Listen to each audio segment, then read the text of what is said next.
All right, chemistry, let's look at the first part of our lecture for chapter 6, section 5. We're talking about molecular shapes.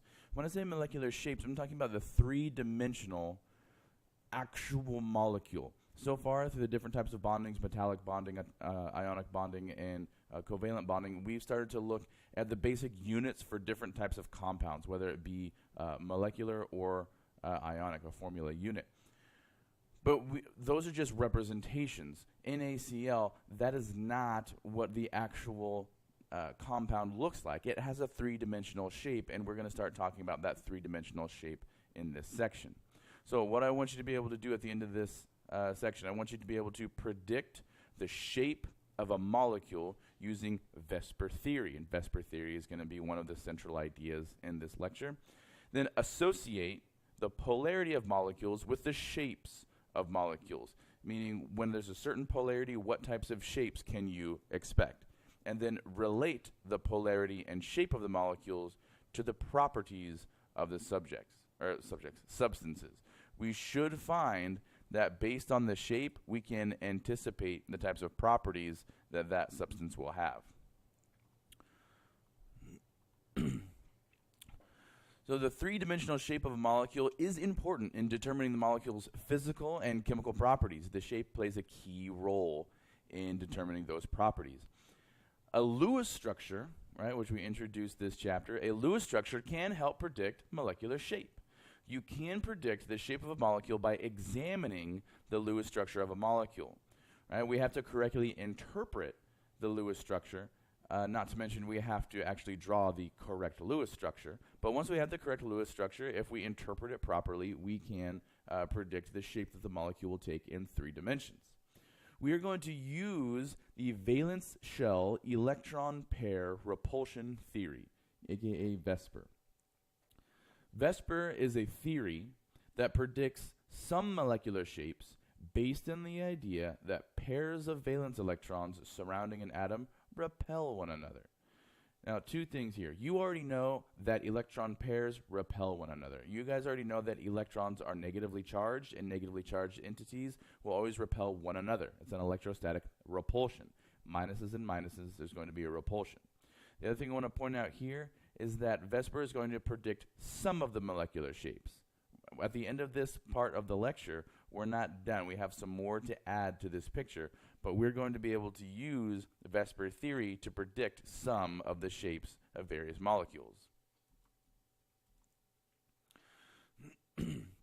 Now, according to Vesper theory, again, valence shell electron pair repulsion, the shape of a molecule is determined by the valence electrons surrounding the central atom. Again, this is why valence electrons are so important. Valence electrons are a little bit more critical to properties than kernel electrons or inner shell electrons. Electron pairs are negative, so they repel one another. You already know that. Therefore, shared pairs that form between bonds repel each other and remain as far apart as possible. Remember, this is the idea behind Hund's rule that says as you fill orbitals of the same energy, that you fill each one singly before you go back and fill up any one orbital doubly, because those electrons are repelling each other. They want to spread out within that sublevel. They want to spread out as much as possible. So that's why you fill each one singly before you fill them doubly. Now for CO2, we see the double bonds around the central atom. They're going to repel each other and remain very far apart. This is why when you've seen me draw CO2 on the board in class, you see me draw the 2 oxygens on the opposite sides of the carbon. For BF3, okay, boron fluoride, the 3 single bonds around the central boron atom will be at a maximum distance apart. So we might draw BF3 like such. Okay, this is not going to be the best representation of a BF3 compound. The fluorine atoms are going to spread out as far apart from one another as they can. Why? Because the electrons within the bond, here they're represented by lines, here they're represented by these kind of greenish clouds. they're going to spread out as far away as possible. Now, within a 360-degree area, to have 3 points spread out as far as they can, you're going to divide that 360 degrees by 3. You're going to end up with about 120 degrees.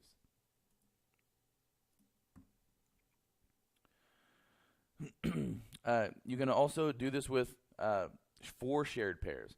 The 4 shared electron pairs of CH4, methane, are the furthest apart when each pair is positioned at the corners of a tetrahedron. It's kind of like a pyramid with 4 sides. Okay, tetra referring to 4, right? Tetrahedron, it's a 4-sided pyramid. 4 points, okay, 4 points. We see that each of the hydrogens create 1 point of the tetrahedron, with the carbon at the very center of that tetrahedron.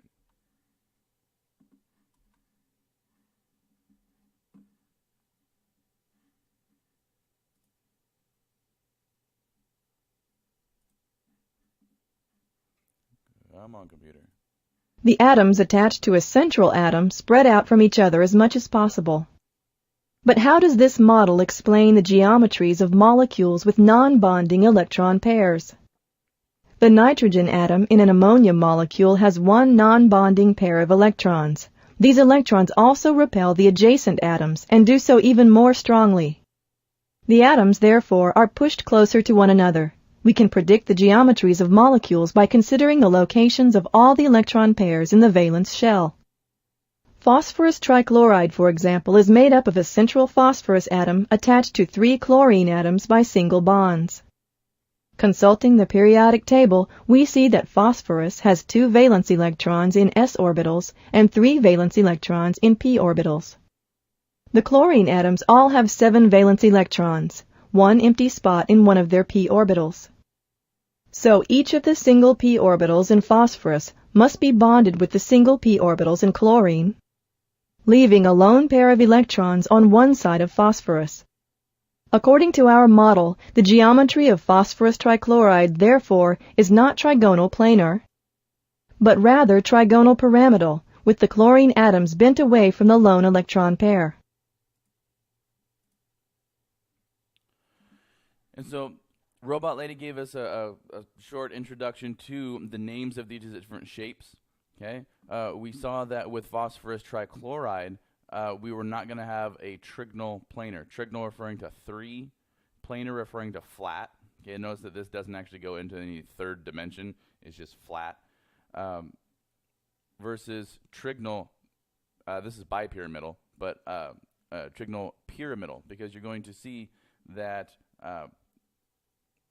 with that shape, there's going to be, instead of an atom here in this tetrahedral, there's going to be a lone pair of electrons.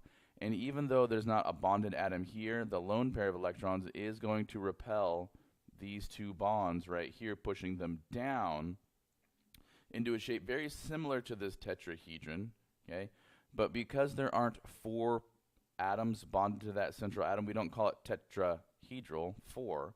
We call it trigonal pyramidal, right? It still looks like a pyramid, so pyramidal. So trigonal pyramidal. I'm pointing to this this molecule over here. Even though it's not trigonal pyramidal, it's trigonal bipyramidal. It's going to be closest to the shape that I was referring to there. All right, so let's see if we can do this. Try determining the shape of H2O. So first we draw our Lewis structure for H2O. It should look something like this. We have the oxygen being central, not because it's the least electronegative. In fact, it's more electronegative than hydrogen. But we can never use hydrogen as our central atom. So we're going to use oxygen as that central atom. It's going to have 6 valence electrons, 2 pairs of electrons, and then 2 unpaired electrons. Those unpaired electrons are going to be the ones that form the bonds with hydrogen. We can count the number of shared and unshared pairs of electrons around the central atom, and we will find what I was just talking about. 2 shared pairs and 2 unshared pairs. So here's our shared pair, right, because it's involved in a bond. Here's our unshared pairs, because they're not involved in a bond. So next, to find the shape, we're going to think of all our different shapes, and we're going to be referring to tables in the textbook as we get started here. We're going to find the shape that allows all of the shared and unshared pairs of electrons to be as far away as possible. So the water molecule, okay, is going to actually have a bent shape, because in terms of just the atoms, we have a central oxygen and 2 hydrogens out here on the side. Don't forget about those unshared pairs of electrons, right? These lone pairs of electrons out here. These are engaging in valence shell electron pair repulsion as well. And this cloud is pushing this hydrogen down. This cloud is pushing this hydrogen down. And it's going to cause this bent shape, cause these hydrogens to bend away from this central oxygen. Oop, too fast. I also want you to be able to associate polarity with the shapes of molecules, because one property that shape determines or is determined by is the polarity of the molecule. The polarity of a molecule that has more than 2 electrons depends on the polarity of each bond and the way the bond is arranged in space. So we're not just looking at the molecule as a whole, we're going to look at each individual bond. If 2 dipoles are arranged in opposite directions, they will cancel each other out. Dipoles, referring to 2 poles. Dipoles, 2 poles.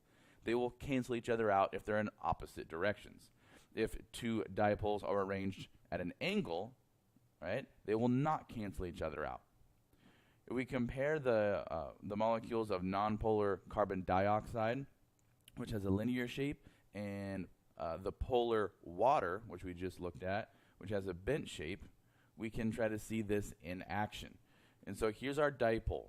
We have carbon central, oxygen on the periphery.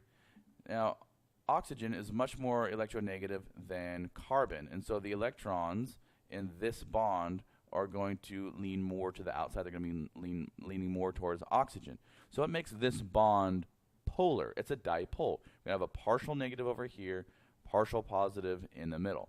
However, there's also going to be the exact same situation on the other side of this linear molecule, and there's going to be a partial negative over here, partial positive in the middle. This is also a polar bond, but because these 2 polar bonds are oriented in opposite directions, they cancel each other out. So even though there are dipoles in each of these bonds, there's no dipole in the entire molecule, right? No molecular dipole. Whereas with water, we have the central oxygen and the 2 hydrogens on the periphery.